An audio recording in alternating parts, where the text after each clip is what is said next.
আসসালামু আলাইকুম। আশা করি সকলে ভালো আছেন। আজ আলোচনা করব শিক্ষাবর্ষ 2024 নবম শ্রেণীর গণিত লগারিদমের ধারণা ও প্রয়োগ এই অধ্যায়ের অনুশীলনীর প্রশ্নগুলো নিয়ে। প্রথমে 1 নম্বর দেখে বলছে বিভিন্ন সূত্র ব্যবহার করে মান নির্ণয় করো। আর 2 নম্বর ছিল বিভিন্ন সূত্র ব্যবহার করে প্রমাণ করো যে এটা সমান 1।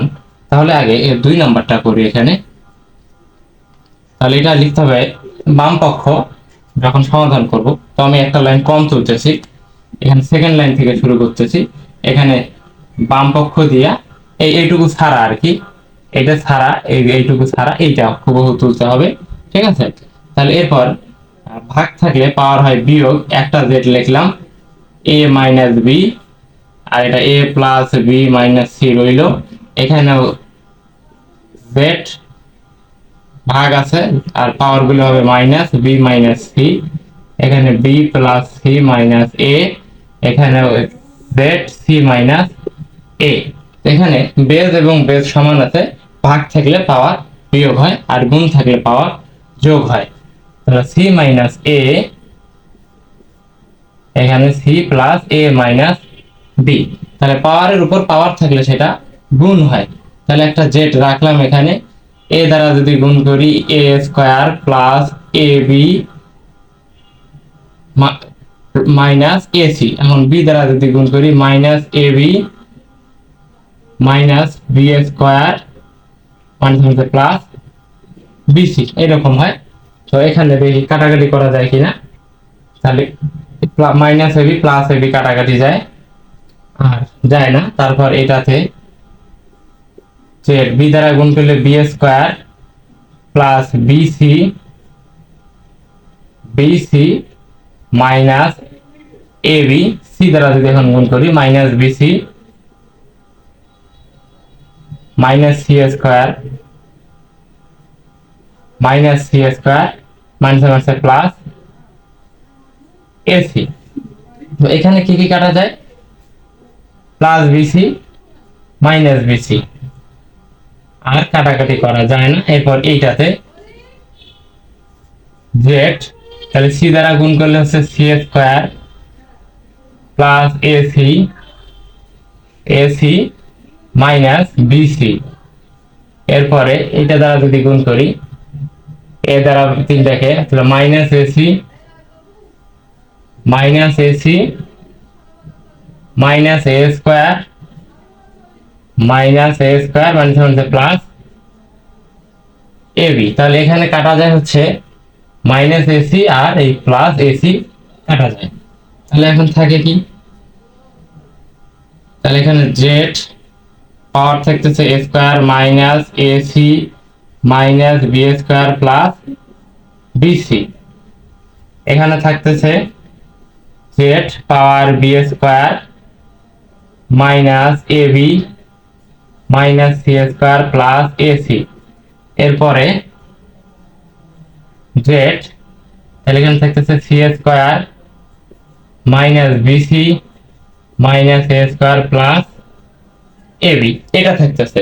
এখন যেহেতু সবখানেই বেস, এখানে জেড জেড জেড, তাহলে একটা জেড নেব, আর এই যে পাওয়ার গুলো এই সম্পর্ক গুণ আছে সব যোগ হয়ে যাবে। তাহলে A square minus AC minus B square plus BC, এরপর plus B square minus A B minus C square plus AC, plus দিয়ে এখানে C square minus BC minus A square plus AB, এটা এ স্কয়ার। এখন কাটাকাটি করব, এই যে minus AB এরপরে plus AB minus BC plus BC minus B square plus B square minus AC, এখানে যে plus AC A square plus A square, এই যে minus A square C square plus C square, এখানে minus. তাহলে সব কিন্তু কাটাকাটি দেয়া, জেড এর পাওয়ার থাকতেছে 0, আর যে কোনো কিছুর পাওয়ার 0 বা 0 মানে হচ্ছে তার মান 1। তাহলে এটা সমান আমরা লিখতে পারি ডান পক্ষ, ডান পক্ষ যেটাতে 1 প্রমাণ করতে বলছিল যে এখানে। এরপরে এটা এখান থেকে শেষ, কেউ চাইলে স্ক্রিনশট নিতে পারো।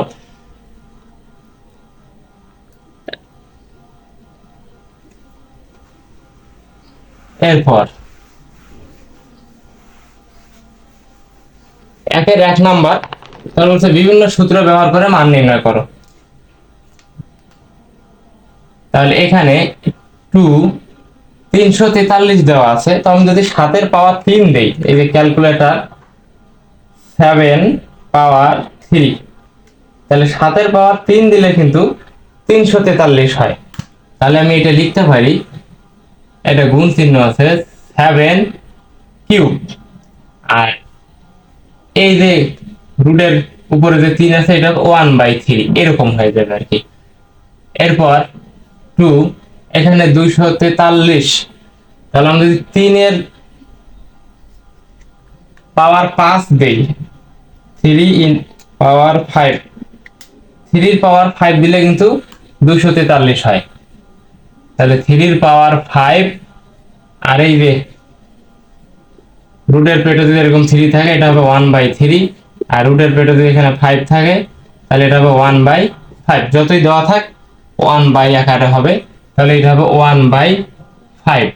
এবার মাইনাস, এখানে যদি 2 এর পাওয়ার আমি 6 দেই তাহলে কিন্তু 64 হয়, আর এটা হবে 1/6।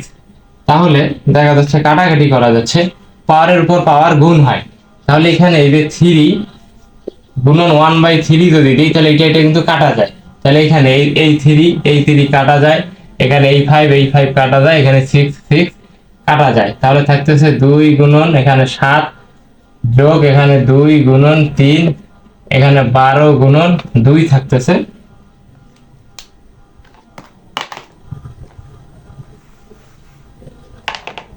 তাহলে এখানে যদি হিসাব করি 7 দুগুণে 14, 3 দুগুণে 6, মাইনাস 12 দুগুণে 24, তাহলে এখানে 20 বিয়োগ 24, তাহলে এটা হচ্ছে -4।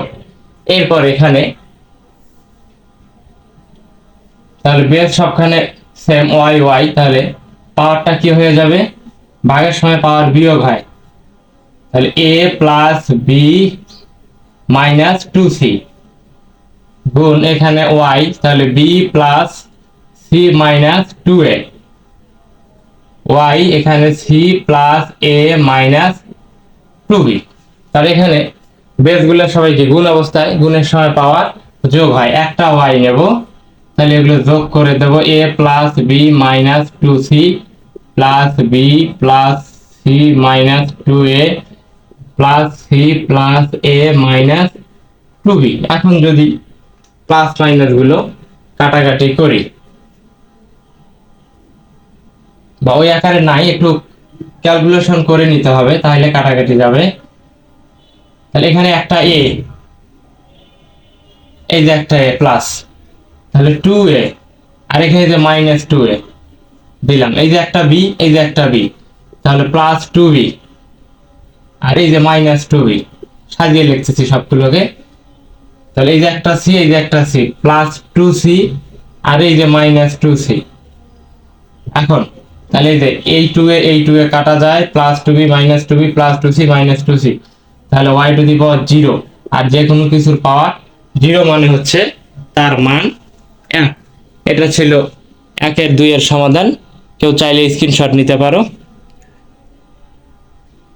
অনুশীলনের 3 নং প্রশ্নটি নিয়ে, 3 নং প্রশ্নটি ছিল বৈজ্ঞানিক ডিভাইস ব্যবহার করে x এর মান বের করো। এখানে বৈজ্ঞানিক ক্যালকুলেটরটা লাগবে, এরকম ক্যালকুলেটর হলে হবে। তো এখানে একটা নিয়ম শুধু জানা থাকতে হবে, যেখানে x এর মান বের করব, x সমান এখানে লগ নিতে হবে, লগ নেওয়ার পর এই যে এইখানে যে বেজ আছে এই বেজটা এইখানে আসবে, আর এইখানে যেটা আছে সেটা এখানে আর্গুমেন্ট হয়ে যাবে, ঠিক আছে। এখন x ইকুয়াল, এটা ক্যালকুলেটরে চাপলেই পাওয়া যাবে। বিষয়টা আমি আবার বলতেছি যে এখানে লগ নেব, যে এইখানে যেটা বেজ আছে বেজটা এখানে বেজ হয়ে যাবে, আর এইখানে যে সংখ্যাটা আছে এটা এখানে আর্গুমেন্ট হয়ে যাবে। তাহলে এখন যদি ক্যালকুলেটর চাপি, ক্যালকুলেটর কিন্তু log টু পাওয়ার 64 দিলে কিন্তু হবে না, তাহলে ক্যালকুলেটর চাপতে হবে এরকম, এই যে লগ নিলাম, লগ আগে উপরেরটা নেব 64, এরপর ভাগ চিহ্ন দেব, দেন লগ 2 দিতে হবে, লগ 2, তাহলে এটা পাইলাম 6। তাহলে এটার মান হচ্ছে x এর মান 6। আবার এখানে, তো এখানে যে x সমান লগ নেব, আর এইখানে যেটা আছে সেখানে, এখানে যেটা ভিত্তি আছে সেটা এইখানে ভিত্তি হয়ে যাবে, আর এটা এখানে আর্গুমেন্ট হয়ে যাবে। ক্যালকুলেটর যদি চাপি তাহলে লগ 100 ভাগ লগ 1.2 এটা দিতে হবে, এই যে লগ 100 ভাগ লগ 1.2 ইকুয়াল 25.258। তাহলে এইটা হচ্ছে 2, এরপর আছে 58, তার মানে 6 নেওয়া যায়, দিয়ে এটা প্রায় দিলেই হবে।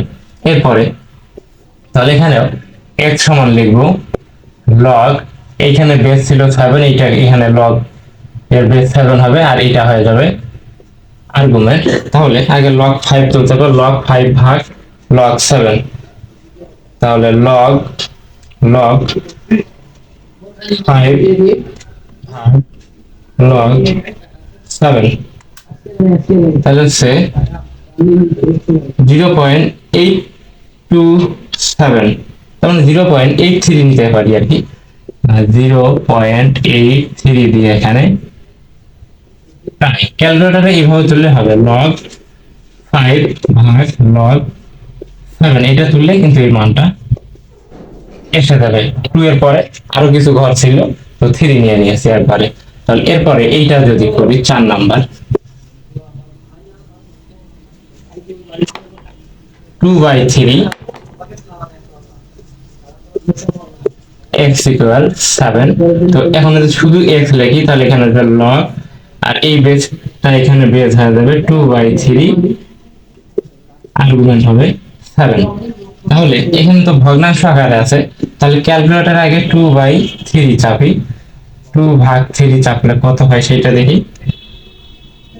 2 ভাগ 3 চাপলে হচ্ছে 0.666। তাহলে এটা এরকম হিসাবে ক্যালকুলেটর চাপতে হবে, আগে লগ 7 ভাগ লগ 0.666, এটা চাপলে একটা মান আসবে, সেটা চাপি। এখানে যেভাবে লিখেছি হুবহু সেটা লিখলেই হবে আর কি, আর কিছু করতে হবে না।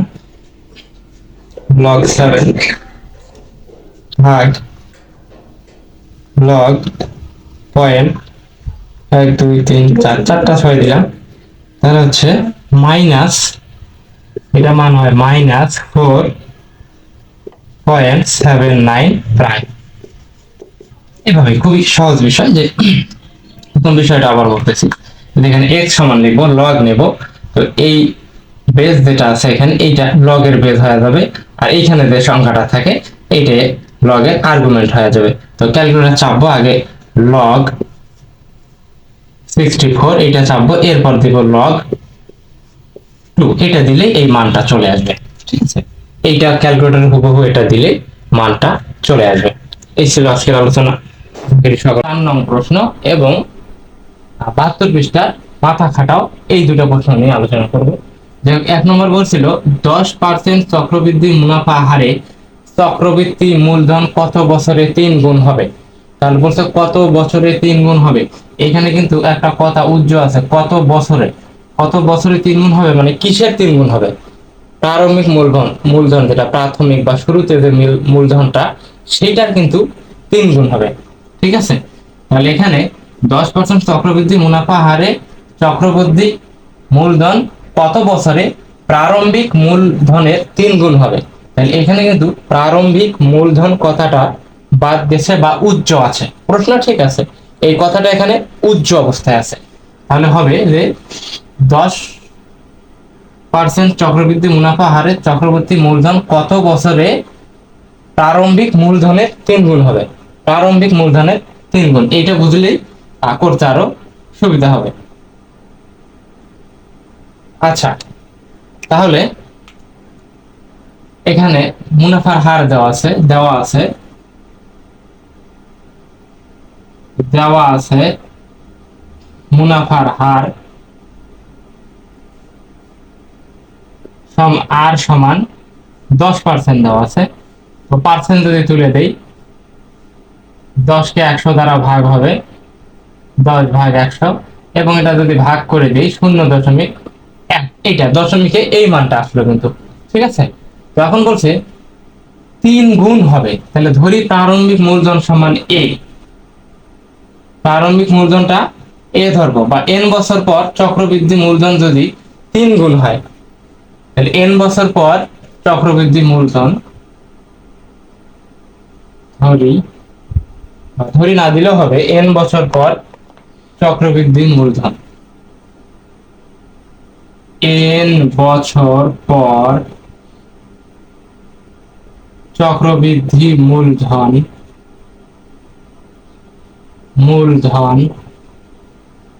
মূলধন সমান p ধরলাম। তাহলে n বছর পর চক্রবৃদ্ধি মূলধন p, তাহলে a সমান কি হবে? তাহলে a সমান হবে 3p, যেহেতু 3 গুণ বলছে, কত বছরে 3 গুণ হবে। তাহলে এই যে প্রারম্ভিক মূলধন ধরেছি, হচ্ছে প্রারম্ভিক মূলধনটা p ধরতে হইতো। আচ্ছা, প্রারম্ভিক মূলধনটা এইদিকে ধরে নেন, প্রারম্ভিক মূলধন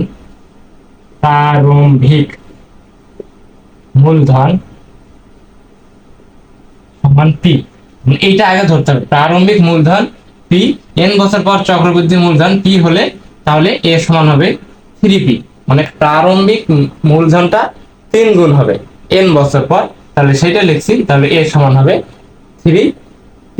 তাহলে এখন আমরা চক্রবৃদ্ধি মূলধনের সূত্র বসাবো। আমরা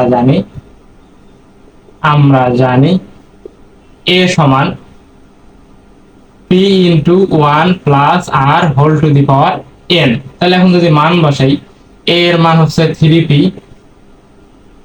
এখানে p ইন্টু 1 প্লাস r এর মান হচ্ছে 0.1 পাওয়ার n। তাহলে এখানকার p আমরা সরাই দিতে পারি। তাহলে এখানে 3 সমান এটা 1.1 whole to the power n, বা এটাকে যদি আমি পক্ষান্তর করি পুরোটাই, তাহলে এখানে আসতেছে 1.1 whole to the power n সমান 3। এখন যদি আমি লগ নিয়ে আসি, লগ আনতে হবে হিসাবে, তাহলে এই n সমান এখানে লগ, এইখানে n এর বেস যত ছিল এইটা হবে লগ এর বেস 1.1, আর এই যে ডান পাশে যেটা ছিল এটা হয়ে যাবে আর্গুমেন্ট।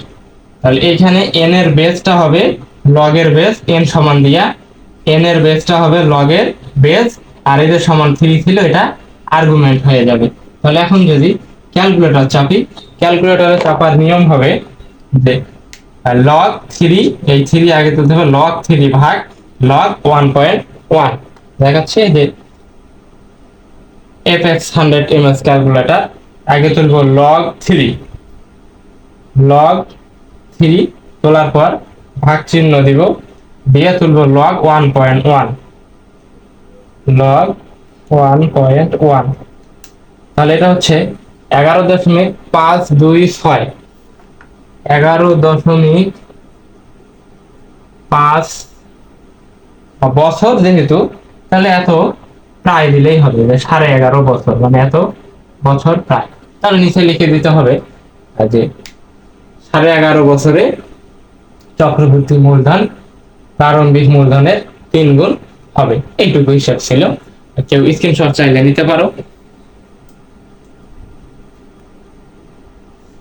এরপর 72 পৃষ্ঠার মাথা কাটা প্রশ্নটি ছিল 12% চক্রবৃদ্ধি মুনাফা হারে চক্রবৃদ্ধি মূলধন কত বছরে 40% বৃদ্ধি পাবে, মানে মূলধনটা 40% বৃদ্ধি পাবে। তার আগে বলে দেই যে চক্রবৃদ্ধি মুনাফাটা কিভাবে হিসাব করা হয়। মনে করা হলো যে 100 টাকা ব্যাংকে জমা রাখা হলো, 1 বছর পর এর মুনাফা পাওয়া হলো 10 টাকা, তাহলে কত হইলো? 110 হইলো না? এর পরবর্তী বছরে তখন আবার মূলধন হবে 110, এবং এটার যদি 10% মুনাফা বের হয় 11 টাকা, তাহলে এর পরবর্তী বছরে মূলধন হবে 110 যোগ 11 সমান 121। তৃতীয় বছরে মূলধন হচ্ছে এটা কিন্তু 121। এরপরে যখন আবার এই 121-এর 10% বের হবে, মনে করলাম বের হলো 15, তার পরবর্তী বছরে আবার মূলধন হবে এই যে 121 যোগ 15, তাহলে এটা কত হচ্ছে 136। এইটা রাখা হলো, এটা তখন মূলধন। এর পরবর্তী বছরে যদি আবার 20 টাকার মতো মুনাফা বের হয়, তাহলে তার পরবর্তী বছরে মূলধনের সাথে আবার 20 টাকা যোগ হবে। মোট কথা প্রথম বছরে যে টাকাটা মুনাফা হবে, পরবর্তী বছরে ওই মুনাফা টাকাটাই আসলের সাথে যোগ হবে আর কি। এইভাবেই চক্রবৃদ্ধি মুনাফা হিসাব করা হয় আর কি। চক্রবৃদ্ধি মূলধন এভাবেই বাড়তে থাকে। তাহলে যদিও ক্লাস 8-এ এগুলো শিখে আসতো, 8-এর বিষয় এখানে অতটা না বললেও হবে। এরপরে ধরি প্রারম্ভিক মূলধন পি, তাহলে চক্রবৃদ্ধি মূলধনটা কত হবে? চক্রবৃদ্ধি মূলধন প্রশ্নই বলে দিছে যে প্রারম্ভিক মূলধনের 40% বৃদ্ধি পাবে। তো এখানে কিন্তু প্রারম্ভিক মূলধন কথাটা উজ্জ আছে, এটা আমাদের বুঝে নিতে হবে। তাহলে চক্রবৃদ্ধি মূলধন, মূলধনটা হবে প্রারম্ভিক মূলধন তো পি, আর এর সাথে যোগ হবে পি এর 40%। ঠিক আছে, এখন যদি হিসাব করি পি প্লাস পি এর 40%, এর মানে গুণ, আর এখানে 100/, এটা যদি হিসাব করি তাহলে কাটাকাটি করা যায়, 20 দ্বারা কাটলে 20 দুগুণ 40, 5 20-এ 100, তাহলে পি প্লাস এখানে 2p/5, এটা যদি ক্যালকুলেশন করি আরো 5, তাহলে 5p প্লাস 2p সমান 7p/5। এইটা পাইলাম হচ্ছে চক্রবৃদ্ধি মূলধন। এখন আমাকে বের করতে হবে n এর মান, বছর। তাহলে সময় n বছর হলে, সময় n বছর হলে তাহলে সূত্র কি জানি? a সমান চক্রবৃদ্ধি মূলধনের সূত্র, যেটা p into 1 plus r whole to the power n। এইটা এখন এখান থেকে মান বের করতে হবে n এর। তাহলে a এর মান কত পাইছি? চক্রবৃদ্ধি মূলধন এইটা হবে 7p/5, এইটা হবে a এর মান 7p/, মানে এখানে a দিয়ে দিলে ভালো হবে।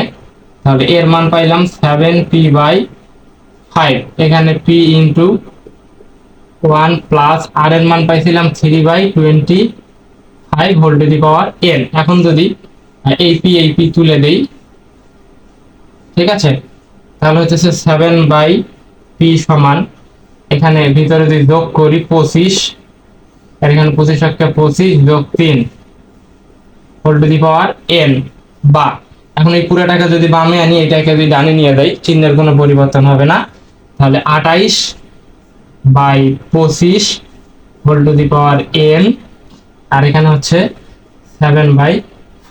এখন যদি এখানে আমি লগ নিয়ে আসি, তাহলে হিসাবটা হবে এরকম, এখানে n এর বেসটা এখানে হয়ে যাবে লগ এর বেস, আর এই যে বেস ছিল যেটা, এটা হয়ে যাবে হচ্ছে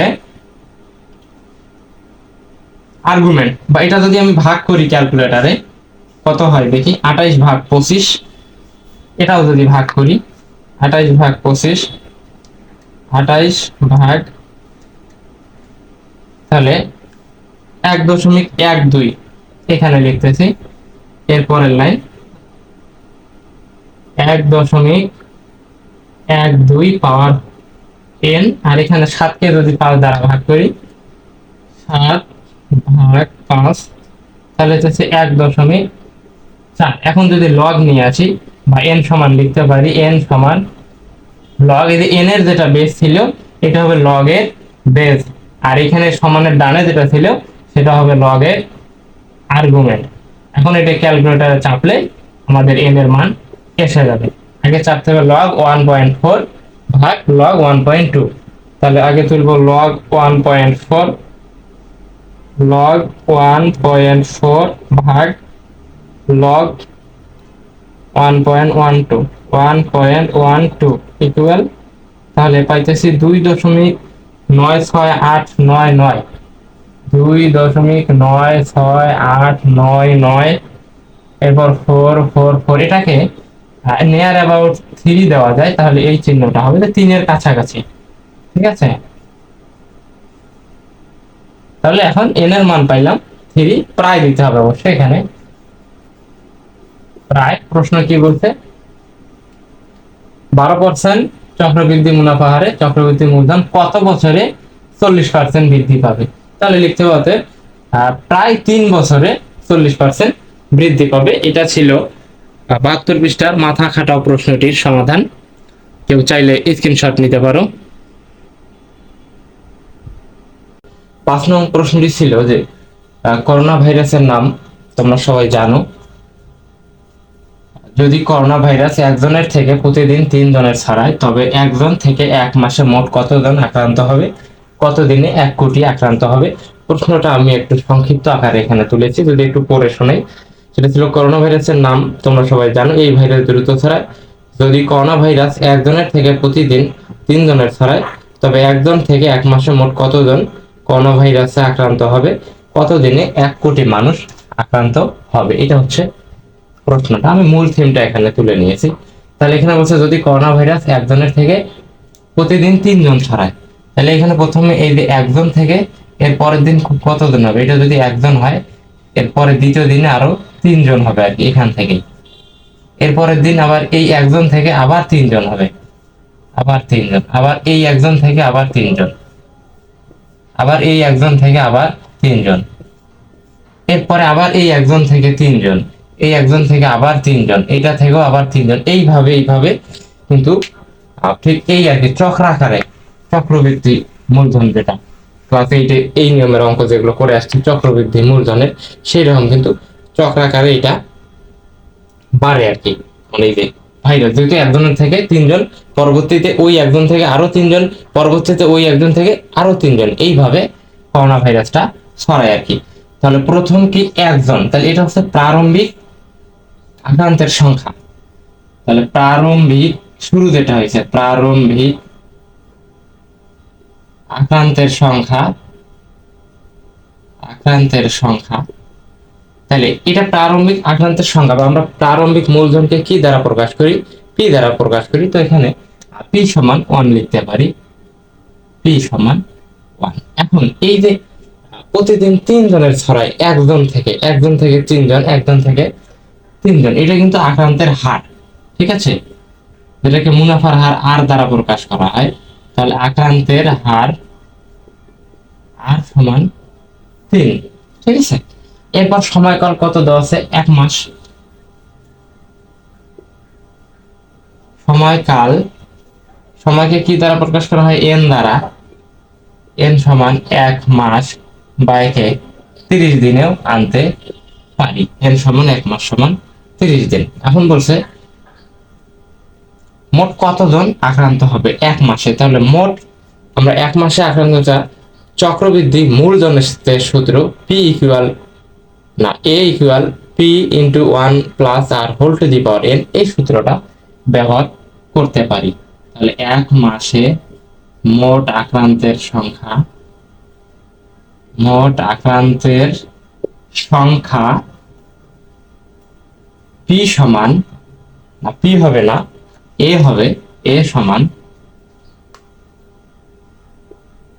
P into 1 plus R whole to the power N.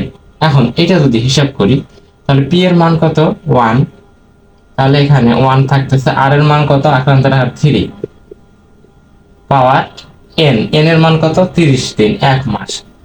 তাহলে এখানে ভিতরে যোগ করলে 4 হচ্ছে, 1 দ্বারা গুণ করলে তো এটাই, এটা হচ্ছে 4 এর পাওয়ার 30, এত জন, এত জন। এটাকে সংখ্যা আনলে অনেক বড় একটা সংখ্যা হবে। তো দেখি বের করে দেখি, যদি অল্প মান হলে লিখে রাখা যাবে 4 পাওয়ার 30। এটা একটা বৈজ্ঞানিক আকারে মান আসছে, তো এইভাবে রেখে দিলেই হবে, 4 এর পাওয়ার 30 জন, এত হচ্ছে 1 মাসে আক্রান্তের সংখ্যা, এতজন 1 মাসে মোট আক্রান্ত। এরপরের প্রশ্ন ছিল যে কত দিনে 1 কোটি আক্রান্ত হবে। এবার চেয়েছে দিন। তাহলে আবার মনে করি এটা ধরে নেই টি দিন পর, কারণ এন তো ধরেছি। তাহলে মনে করি টি দিন পর আক্রান্তের সংখ্যা, আক্রান্তের সংখ্যা 1 কোটি, এক কোটির সঙ্গে একক, দশক, শতক, হাজার, অযুত, লক্ষ, নিযুত, কোটি এত হবে। তাহলে 1 কোটি হবে। টি দিন পর আক্রান্তের সংখ্যা 1 কোটি হবে। তাহলে এখন টি এর মান বের করতে হবে। তাহলে এই সূত্র ব্যবহার করেই করা যাবে। তাহলে এবার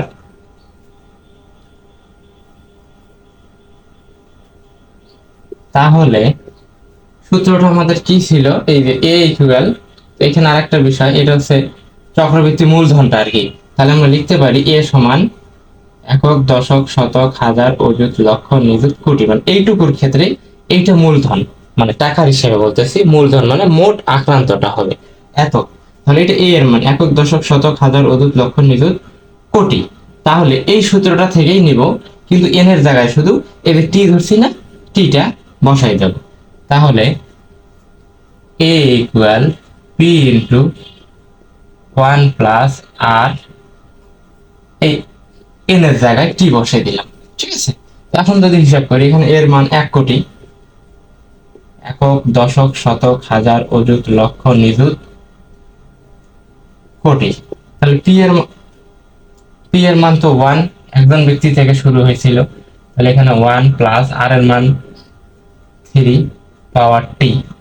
তাহলে এটা যদি পুরোটাই পক্ষান্তর করি, এই 1 কোটি যদি টানে নিয়ে যাই, একক, দশক, শতক, হাজার, অযুত, লক্ষ, নিযুত, কোটি, আর এটা যদি হিসাব করি 3 আর 1 4, 4 এর পাওয়ার টি হয়, এটা আর কি হয়, তাহলে 4 এর পাওয়ার টি, এটা সমান হচ্ছে 1 কোটি, একক, দশক, শতক, হাজার, অযুত, লক্ষ, নিযুত, কোটি। এখন এখানে টি এর মান বের করতে হবে। তাহলে আমরা যদি লগ নেই, তাহলে এখানে টি সমান লিখতে পারি, টি সমান, তাহলে লগ, এইখানে টি এর বেস যেটা, এটা হবে লগ এর বেস, আর এইখানে যেটা ছিল সমানের পরে এইটা হয়ে যাবে আর্গুমেন্ট, একক, দশক, শতক, হাজার, অযুত, লক্ষ, নিযুত, কোটি। তাহলে এখন যদি আমরা এটা ক্যালকুলেটরে চাপি, ক্যালকুলেটরে চাপতে গেলে কি করতে হবে, আগে তুলতে হবে লগ এই 1 কোটি, তারপর ভাগ, আবার লগ 4 চাপতে হবে। তাহলে এই যে লগ চাপলাম 1 কোটি, একক, দশক, শতক, হাজার, অযুত, লক্ষ, নিযুত, কোটি, এরপর ভাগ চিহ্ন দিয়ে আবার লগ 4 দেবো, আবার লগ 4। এরপর তাহলে হচ্ছে 11.626748, তাহলে 11.626748, তাহলে এটা নিতে পারি নিয়ার অ্যাবাউট, মানে 12 দিন নিতে পারি, মানে এটা হচ্ছে এই চিহ্নটা হচ্ছে 12 এর কাছাকাছি, তার মানে আমরা 12 দিন নিতে পারি। তাহলে অতএব উত্তর লিখতে পারি যে 12 দিনে 1 কোটি আক্রান্ত হবে। এটা হচ্ছে 5 নং প্রশ্নের সমাধান। কেউ চাইলে স্ক্রিনশট নিতে পারো। 6 নং প্রশ্নটি, মার্কারে কালি কম থাকার কারণে আমি প্রশ্নটা লিখিনি, প্রশ্নটা আমি পড়ে শোনাচ্ছি। সেতুর চাচার 3 বিঘা জমি আছে, তিনি তার জমির উর্বরতা ঠিক রাখার জন্য প্রতি বছর 30 কেজি জৈব সার প্রয়োগ করেন। তাহলে জমি আছে 3 বিঘা এবং প্রতি বছর তিনি 30 কেজি জৈব সার ব্যবহার করেন। প্রতি কেজি সারে যদি প্রতি কাঠার জমির উর্বরতা 3% বৃদ্ধি করে, তবে সেতুর চাচার জমির অবচয় বের করো। যদি তিনি জমিতে সার প্রয়োগ না করেন, তাহলে কত বছর পর জমির আর কোনো ফসল হবে না। তাহলে জমি আছে হচ্ছে তার 3 বিঘা, আর 1 বিঘা সমান হচ্ছে 20 কাঠা, আর 3 বিঘা হচ্ছে 3 বিঘে 60 কাঠা।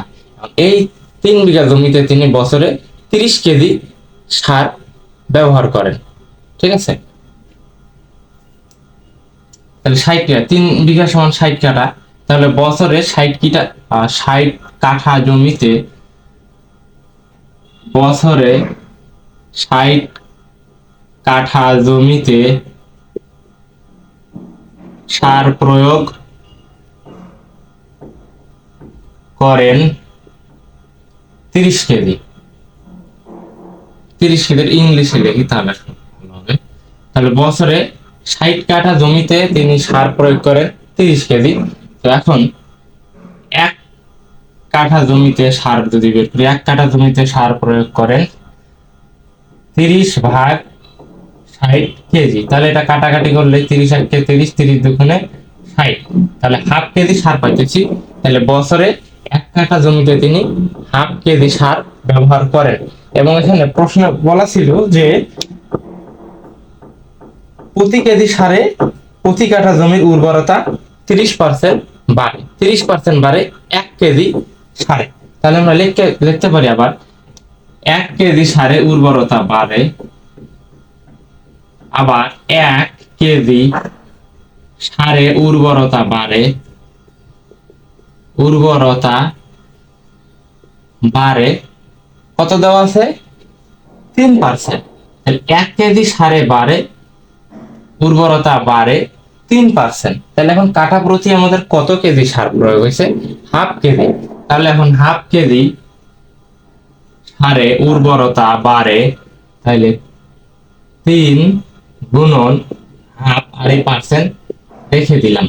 তাহলে এটা গুণ করলে হচ্ছে উপরে 3/2%, বা এটাকে যদি ভাগ করে দেই তাহলে 3 কে 2 দ্বারা ভাগ করলে তো 1.5 হয়। তাহলে 1.5%। পার্সেন্টের কোনো কাজ করিনি, কিন্তু পার্সেন্ট রেখে দিয়েছি। তাহলে অর্থাৎ কাঠা প্রতি হাফ কেজি প্রয়োগে, হাফ কেজি সার প্রয়োগে জমির উর্বরতা বাড়ে হচ্ছে 1.5%। এই যে 1.5% বাড়ে, এইটাই কিন্তু জমির হচ্ছে কি বলছিল, জমির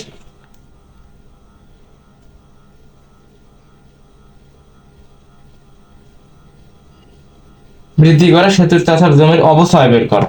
তাহলে এটা হচ্ছে অর্থাৎ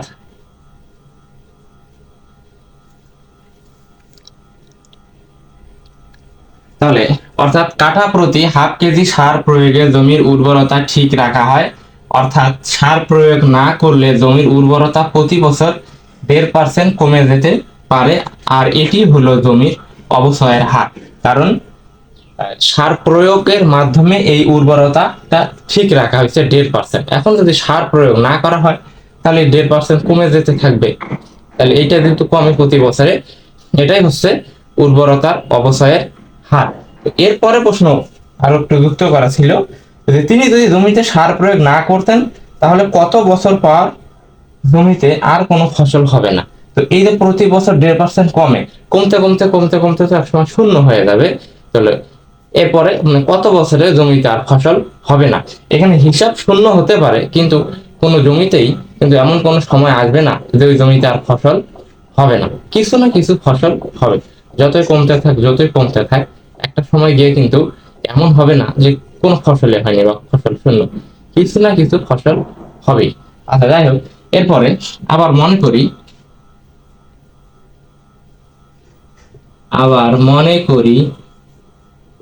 তাহলে কত সময় পর জমির ফসল আর হবে না। তাহলে টি সময় ধরে নেই, মনে করি জমির প্রারম্ভিক উর্বরতা তার ধরে নেই। জমির প্রারম্ভিক উর্বরতা মানে শুরুতে যে উর্বরতাটা ছিল, প্রারম্ভিক উর্বরতা সমান পি, এটা পি ধরে নিলাম। তাহলে এখন তাহলে উর্বরতার অবক্ষয়ের হার পাইছিলাম 1.5%। উর্বরতার অবক্ষয়ের হার সমান 1.5%। এটাকে যদি 100 দ্বারা ভাগ করি, 1.5/100, তাহলে ভাগ করলে এখানে দুইটা শূন্য আছে, 0.2 ঘর বামে সরে যাবে, 0.015। এটা হবে অবক্ষয়ের হার। অবক্ষয়ের হারকে আর দ্বারা প্রকাশ করা হয়, অবক্ষয়ের হারকে আর দ্বারা প্রকাশ করা হয়। আর এই যে টি সময় পর অবক্ষয়ের সূত্রটা আমি লিখেছি, পিটি সমান, পি হচ্ছে প্রারম্ভিক উর্বরতা, 1 - আর হচ্ছে উর্বরতার হার, আর টি হচ্ছে সময়। এটা হচ্ছে অবক্ষয়ের সূত্র। এখন উর্বরতার অবক্ষয়ের হার আর সমান 1.5%, এটাকে দশমিকে মানটা নিয়ে আসলাম। এখন ধরি টি সময় পর উর্বরতা শূন্য হবে, ধরি টি সময় পর উর্বরতা শূন্য হবে। টি সময় পর উর্বরতা শূন্য হবে, অর্থাৎ জমিতে আর কোনো ফসল হবে না। অর্থাৎ জমিতে আর কোনো ফসল হবে না। টি সময় পর জমিতে আর কোনো ফসল হবে না। এখন সময়টা বের করতে হবে। তাহলে টি সময় পর উর্বরতা, টি সময় পর উর্বরতা পিটি সমান P into 1 minus R whole to the power T. তাহলে টি সময় পর কিন্তু আর ফসল হবে না, তাহলে এখানে আমরা পিটি সমান 0 লিখতে পারি। যেহেতু কোনো কিছু ফসল আর হবে না, তাহলে পিটির মান হচ্ছে 0। এখান থেকে আমাকে বলছে কত সময় পর জমিতে আর ফসল হবে না, তাহলে টি এর মান বের করতে হবে। পিটি সমান 0, এখানে পি ইন্টু 1 মাইনাস আর এর মান পাইছি 0.015 হোল টু দি পাওয়ার টি।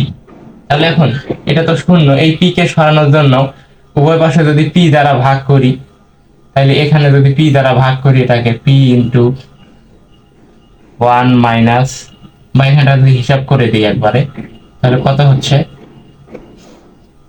ক্যালকুলেটরে যদি এটা হিসাব করি,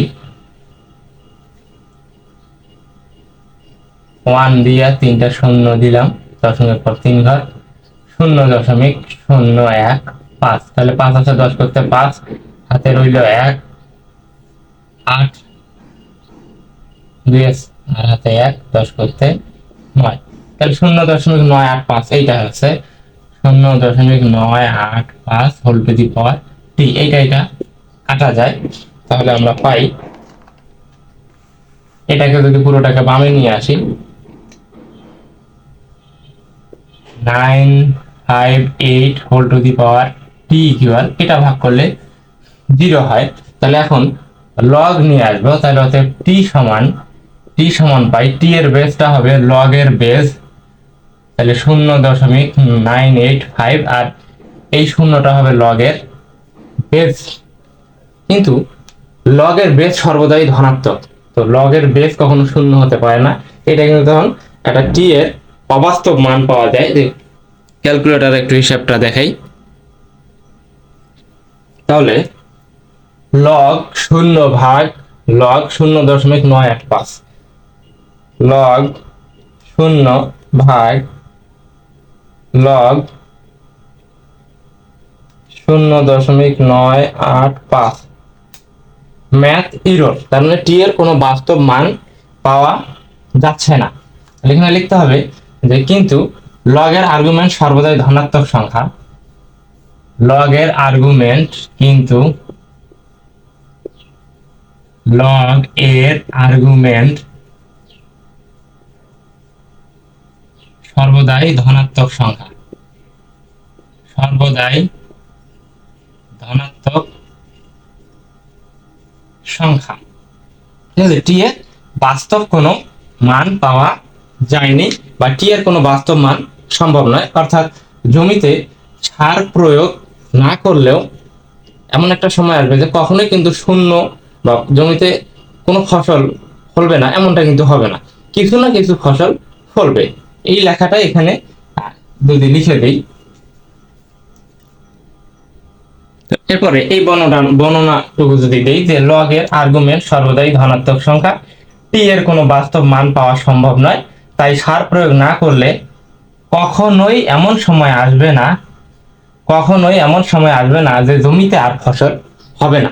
তাহলে জমিতে কিছু না কিছু ফসল হবে, ফসল কিন্তু 0 আসবে না। তো এইটা একটু বর্ণনা আছে, বর্ণনাটুকু নিজের ভাষায় দিলেই চলবে। তো যদি কেউ স্ক্রিনশট নিতে চাও নিতে পারো, বা তোমাদের যাদের বই আছে তোমার প্রশ্নটা দেখলে বুঝতে পাবা, তো অঙ্কটা দেখার সময় সামনে বইটা থাকলে আরো সুবিধা হবে। 7 নম্বর ছিল 1918 সালের 8 জুলাই মৌলভীবাজারের শ্রীমঙ্গলে যে ভয়াবহ ভূমিকম্প সংঘটিত হয়, রিক্টার স্কেলে তার মাত্রা 7.6। ঠিক আছে, কারণ এই যে ভূমিকম্পের মাত্রা নির্ণয়ের সূত্র যে আর সমান লগ 10 বাই লগ 10, এখানে আই বাই এস, এখানে এইটা হচ্ছে মাত্রা নির্ণয়ের সূত্র, আর এই আর এর মান হচ্ছে 7.6। এবং 1997 সালের 22 নভেম্বর চট্টগ্রামে যে ভূমিকম্প সংঘটিত হয় তার মাত্রা হবে 6.0। তাহলে আবার চট্টগ্রামে যেটা বের করবো সেখানে আর এর মান হবে 6.0। শ্রীমঙ্গলের ভূমিকম্পটি চট্টগ্রামের ভূমিকম্পের চেয়ে কত গুণ বেশি শক্তিশালী ছিল, এটা বের করতে হবে।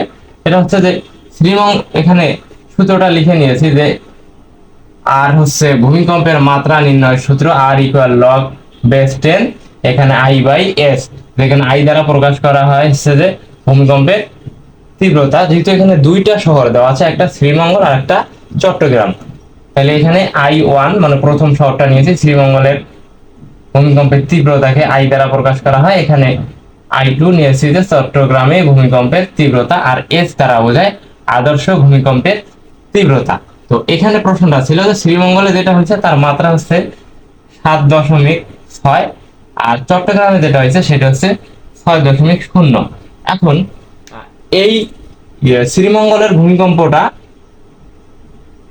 চট্টগ্রামের ভূমিকম্পের তুলনায় কত গুণ বেশি হয়েছে সেইটা আমাদের বের করতে হবে, এটাই ছিল প্রশ্ন।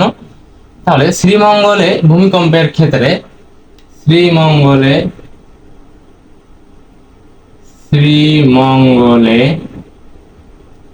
ভূমিকম্পের ক্ষেত্রে কি লিখতে পারি? তাহলে এখানে শ্রীমঙ্গলের ভূমিকম্প ছিল 7.6, তাহলে 7.6 সমান লিখতে পারি যে লগ বেস 10। তাহলে এটা শ্রীমঙ্গলের ধরছিলাম, আই এর জায়গায় বসবে I1 বাই এস, এটাকে 1 নং সমীকরণ দিলাম, কারণ শহর দুইটা আছে, দুইটা ভূমিকম্প সংঘটিত হয়েছে। আবার চট্টগ্রামে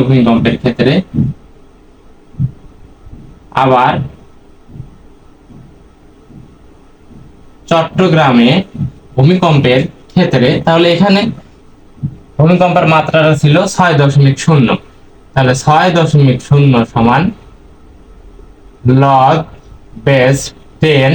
তাহলে এই যে এখানে চট্টগ্রামে ভূমিকম্পের ক্ষেত্রে হচ্ছে I2 বাই এস, এইটা হচ্ছে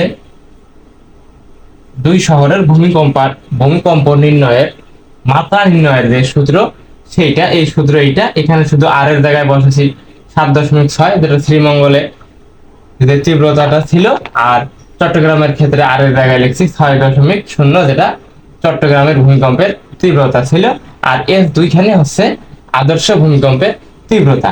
এখন আমরা এই দুটাকে সমাধান করিয়া এই যে শ্রীমঙ্গলের ভূমিকম্পের তীব্রতাটা এই যে চট্টগ্রামের তীব্রতার তুলনায় কত গুণ বেশি ছিল সেটা বের করতে হবে। তাহলে এখন 1 থেকে 2 বিয়োগ করব। 1 বিয়োগ 2, প্রশ্ন কি বলছিল? কত গুণ বেশি শক্তিশালী ছিল, তাহলে তীব্রতাটা বের করতে হবে, ওটাই শক্তিশালী আর কি। 1 থেকে 2 যদি বিয়োগ করি, তাহলে এখানে বামে 1 আছে 7.6, বাম থেকে 6.0 এটা লিখলাম। এখন এখানে আছে log 10 base I1 by S বিয়োগ এখানে log 10 base I2 by S, এটা দিলাম। এরপর এটা ক্যালকুলেশন করি, তাহলে 7.6 থেকে 6 চলে গেলে 1.6 থেকে 1.6 সমান, এখানে লগ 10 বেস যেটা আছে এটা যদি আমি কমন নেই, আর কমন নিলে বিয়োগ থাকলে সেটা ভাগ হয়ে যায়, তাহলে লগ 10 বেস আমি কমন নিলাম, তাহলে এই সম্পর্কটা এটা ভাগ হয়ে যাবে। তার উপরে এখানে থাকতেছে I1 বাই এস, এখানে থাকতেছে I2 বাই এস, এইটা আমি ভাগ দিলাম। যদি লেখাটা একটু নিচে লিখলে ভালো হইতো, লগ 10টা আর একটু নিচে লিখি তাহলে ভালো হবে। এই যে লগ 10 বেস, আর এইখানকার পাওয়ারটা আর এইখানকার যে পাওয়ারটা যেটা আছে, পাওয়ার বলি বা যেটাই বলি, এটা এখানে ভাগ হয়ে গেছে, ঠিক আছে। তো এটা এখানে ভাগ দিয়ে এটা নিচে চলে আসছে। এরপরে 1.6, তাহলে লগ 10 কে রাখলাম, তাহলে এই ভাগটা যদি উল্টে দিই, এটা হচ্ছে এটাও ভাগ চিহ্ন একটা, এটাও ভাগ, এটা ভাগ, এইটা ভাগ, তাহলে মাঝখানে এটাকে আমরা ছোটবেলায় শিখেছিলাম যে বড় ভাগ, ওই রকম কোনো বইয়ে লেখা নাই বা অন্য কোথাও শুনিয়ে নাই, তো এই ভাগটাকে উল্টাই দেব। তাহলে এখানে I1 বাই এস, তাহলে এই ভাগটাকে উল্টাইলে ভাগ উল্টে গুণ হবে, এস যাবে উপরে, I2 আসবে নিচে, তাহলে এখানে কিন্তু এস আর এস কাটা যায়, তাহলে এখানে থাকতেছে 1.6 ইকুয়াল লগ 10 বেস, তাহলে উপরে থাকতেছে i1 আর নিচে থাকতেছে i2, আর 2টা একটু আরেকটু নিচে লিখলে ভালো হবে, i2। এটা হচ্ছে পাইলাম log 10 base i1 by i2। এইটাকে আমরা নিয়ে আসবো হচ্ছে সূচকের নিয়মে, লগ থেকে এখন সূচকে নিয়ে আসবো। তাহলে কি হবে, তখন এরকম হবে, এই পাওয়ারটা এখানে আসি বেস হবে, তাহলে i1 বাই i2, আর এই লগ উঠে গিয়ে এই বেজের পাওয়ার হবে 1.6। আমি আবার বলতেছি যে সূচকের নিয়মে নিয়ে আসবো, লগের পাওয়ারটা বামে এসে হবে বেস, আর ডান পাশের যে বেসটা আছে এটা যা লগের বেজের পাওয়ার হয়ে যাবে। বেস ছিল 10, 10 এর পাওয়ার হয়ে গেছে, লগটা সরে গেছে। তাহলে এখন এটা আমাদের বের করতে হবে, ক্যালকুলেটরের প্রয়োজন হবে অবশ্যই। কারণ 10 এর পাওয়ার যদি 1.6 দেই, 10 এর পাওয়ার 1.6, তাহলে হচ্ছে 39.81। এরপরে তাহলে i1 বাই i2 39.81 পাইলাম, এইটা পাইলাম। এখন আমার প্রশ্ন ছিল যে শ্রীমঙ্গলের ভূমিকম্পটি চট্টগ্রামের ভূমিকম্পের চেয়ে কত গুণ বেশি। শ্রীমঙ্গলেরটা হচ্ছে এইটা, তাহলে এখানে যদি বামে এটা দেখি 39 ইন্টু 8 গুণন i2, তাহলে এখন এই যে 39.81 এইটাই এত গুণেই কিন্তু বেশি। অর্থাৎ লিখে দিতে পারি যে শ্রীমঙ্গলের ভূমিকম্পটি, শ্রীমঙ্গলের ভূমিকম্পটি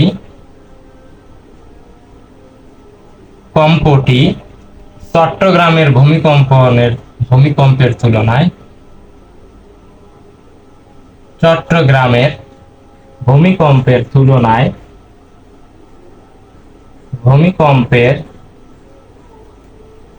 39 এত গুণ কি বলেছিল, বেশি শক্তিশালী,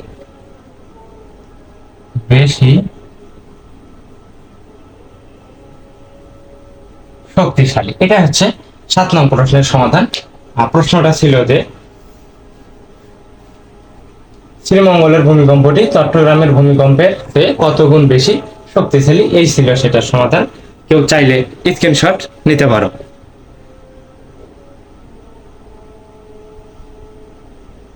9 নং প্রশ্নটি ছিল যে 1999 সালে জুলাই মাসে কক্সবাজারের মহেশখালীতে যে ভূমিকম্প হয় তার মাত্রা রেকর্ড করা হয়েছিল 5.2, যেটা কক্সবাজার হয়েছিল, যেখানে আমি R1 লিখেছি 5.2। আর এর পরবর্তীতে 2023 সালের 6 ফেব্রুয়ারি তুরস্কের দক্ষিণাংশে যে ভয়াবহ ভূমিকম্প সংঘটিত হয় তা মহেশখালীর ভূমিকম্পের তীব্রতার চেয়ে 398 গুণ বেশি শক্তিশালী ছিল। তুরস্কের ভূমিকম্পের মাত্রা কত ছিল সেটা বের করতে হবে। আগের অঙ্কটার মতোই একই অঙ্ক আর কি, যে একটা ভূমিকম্প হয়েছিল কক্সবাজারে আর একটা হয়েছিল তুরস্কে। আর সম্পর্ক দেওয়া আছে যে কক্সবাজারের ভূমিকম্প যেটা হয়েছিল তার চেয়ে তুরস্কের যে ভূমিকম্পটা হয়েছিল তার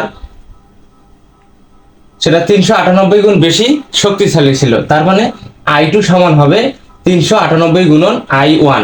এই তুরস্কের তীব্রতা হবে হচ্ছে কক্সবাজারের তীব্রতার 398 গুণ, এবং R1 হচ্ছে কক্সবাজারের ভূমিকম্পের মাত্রা, সেটা হচ্ছে 5.2। আর এই R2 বের করতে হবে। আরেকটা কি জায়গা দেওয়া আছে, সেটা হচ্ছে তুরস্কের ভূমিকম্প, সেইটা বের করতে হবে R2। তাহলে সূত্র হচ্ছে R equal log 10 base I by S। তাহলে I হচ্ছে ভূমিকম্পের তীব্রতা আর S হচ্ছে প্রাথমিক যে তীব্রতা সেইটা। তো এখানে যেহেতু দুইটা ভূমিকম্প সংঘটিত হয়েছে এই জন্য I1 দ্বারা কক্সবাজার এর ভূমিকম্পের তীব্রতা আর I2 দ্বারা তুরস্কের ভূমিকম্পের তীব্রতা লেখা হয়েছে। এবং বলছিল যে এই R2 মানে তুরস্কের ভূমিকম্পের মাত্রাটা কত সেইটা আমাদের বের করতে হবে। আরেকটা শর্ত আছে যে তুরস্কের ভূমিকম্পটা কক্সবাজারের ভূমিকম্পের চেয়ে 398 গুণ বেশি শক্তিশালী ছিল। তাহলে প্রশ্ন মতো I2 সমান এটা লিখতে পারি। এখন কক্সবাজারের ভূমিকম্পের ক্ষেত্রে এই যে R ইকুয়াল এই সূত্র প্রয়োগ করব। কক্সবাজারের ভূমিকম্পের ক্ষেত্রে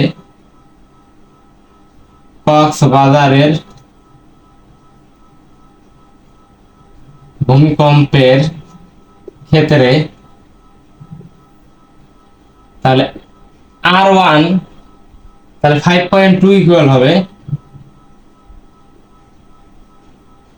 log 10 বেস এখানে I1 বাই S, কারণ কক্সবাজারের ভূমিকম্পের ক্ষেত্রে ধরছিলাম এই যে তীব্রতা হচ্ছে I1 আর S তো নিচে থাকবেই। তাহলে এটাকে 1 নং সমীকরণ দিলাম। এবার কি তুরস্কের ভূমিকম্পের ক্ষেত্রে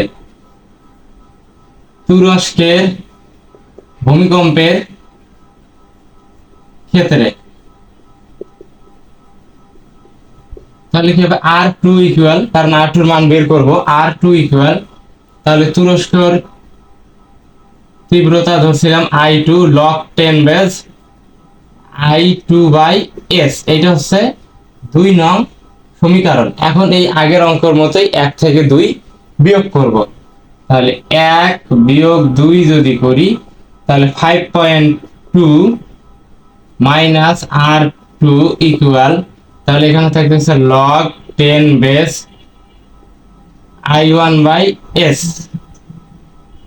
বিয়োগ এখানে log 10 base I2 by S। এরপর এটা যা আছে তাই লিখলাম 5.2 মাইনাস R2। এখন এখানে log 10 বেস কমন নেব আর এখানে বিয়োগ থাকার কারণে এই পাওয়ার দুটো ভাগ হয়ে যাবে। তাহলে log 10 বেস তাহলে এটা ভাগ এটা হবে, তাহলে উপরে থাকতেছে I1 বাই S আর নিচে থাকতেছে I2 by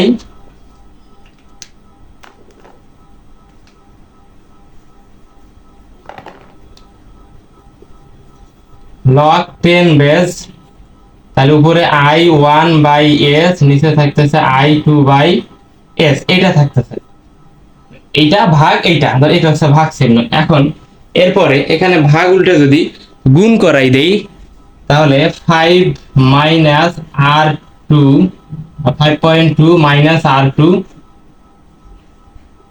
equal log 10 base, এটা ভাগ করে দেব I1 বাই S, ভাগ উল্টে গুণ হবে, উপরে যাবে S নিচে আসবে I2, তাহলে এখানে S কাটা যায়। তাহলে এরপরে থাকতেছে log 10 base I1 by I2 থাকতেছে, তাহলে 5.2 minus R2 equal log 10 base উপরে থাকতেছে I1 নিচে থাকতেছে I2, I1 বাই I2 থাকতেছে। এখন এটাকে এখানে 5.2 মাইনাস R2 ইকুয়াল তাহলে log 10 বেস উপরে আছে I1 আর এই যে নিচে I2 আছে না, এই I2 এর মান পাইছিলাম 398 গুণন I1, তাহলে 398 ইনটু I1, তাহলে এখানে I1 কাটা যায়, তাহলে উপরে কিন্তু তখন 1 থাকে, বা 5.2 মাইনাস R2 ইকুয়াল তাহলে log উপরে থাকে 1 তাহলে log 1, তাহলে এটা ভাগ এরকম আছে 1/398, তাহলে আর এখানে আছে log 10 বেস এইটা এখানে আছে, তাহলে ভাগের সময় কি হয় বিয়োগ হয়, log 10 base argument 1 minus log 10 base এটা হবে 398 আর্গুমেন্ট। তাহলে এখন আমরা সূত্র জানি যে log এর আর্গুমেন্ট যদি 1 হয় সেটা 0, log এর আর্গুমেন্ট 1 হলে সেটা 0 হয়ে যাবে। ওকে, তাহলে 5.2 মাইনাস R2 তাহলে এটার মান 0, আর এখন এইটার মান কত হবে ক্যালকুলেটরে চাপলে এই মানটা আমরা পেয়ে যাব। ক্যালকুলেটরে চাপতে হবে কিভাবে, log 398 ভাগ log 10 এইটা চাপলে এর একটা মান পেয়ে যাব, সেটা মানটা হচ্ছে 2.6, এই মানটা পাইলাম 2.6। মানে ক্যালকুলেটর তুলতে হবে লগ 398 ভাগ লগ 10, এইটা তুললে কিন্তু এই মানটা পেয়ে যাব। এখন এটাকে যদি বামে আনি তাহলে মাইনাস বামে আনলে প্লাস হবে 5.2 প্লাস 2.6, আর এই মাইনাস আর টু যদি ডানে যায় এটা প্লাস হয়ে যাবে। তাহলে এটা এখন যোগ করলে কত হচ্ছে, আর টু ইকুয়াল 6 2 8 5 2 7, 7.8। আর এটা এখানে এরপর আরো কিছু মান ছিল সেটা লিখি নেই, তাহলে এখান থেকে এটা আমরা প্রায় দিতে পারি। তাহলে কি বলছিল, দ্বিতীয় তুরস্কের দক্ষিণাংশের ভূমিকম্পের মাত্রা ছিল এই যে 7.8 প্রায়। প্রশ্নটা ছিল যে কক্সবাজারে একটা ভূমিকম্প হয়, তুরস্কে একটা ভূমিকম্প হয়, তাহলে কক্সবাজারে যে ভূমিকম্প হয় তার চেয়ে 398 গুণ বেশি শক্তিশালী ছিল তুরস্কের ভূমিকম্প। সেই তুরস্কের ভূমিকম্পের মাত্রা মানে R2 নির্ণয় করতে হবে, আর কক্সবাজারের ভূমিকম্পের মাত্রা R1 দেওয়া ছিল, বাকিটুকু তো হিসাব করাইলাম। ওকে, কেউ স্ক্রিনশট চাইলে নিতে পারো।